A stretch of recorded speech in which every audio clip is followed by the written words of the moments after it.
Asencho?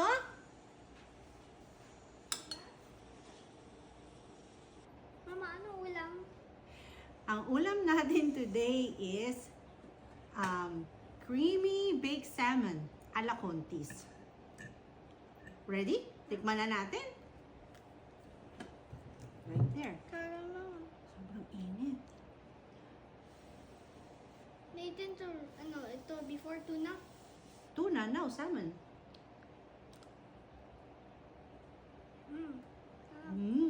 Yung totoo, masarap ba talaga? Chumo. May cheese yan.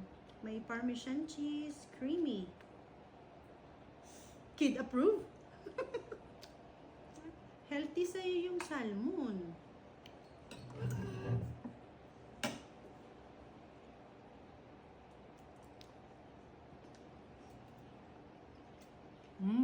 Naharap. Very good si Enzo. Kumakain siya ng salmon. Dati tuna. Dati, tuna. Tsaka bangus. Ano yun? Ito, crunchy ito. Ibang flat? Yeah. Bakit healthy for you ang fish? Because they help your brain get more, more smart. Yeah, kasi may DHA daw yung mga fish. So guys, try nyo na. Very easy.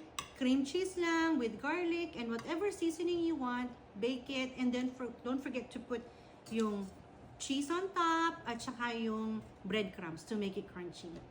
Yun lang. Bye-bye! Kain pa. Sarap tong taas. I know. Sobrang... Especially, baba masarap din, especially the taas. I know. Kasi may crunchy siya eh.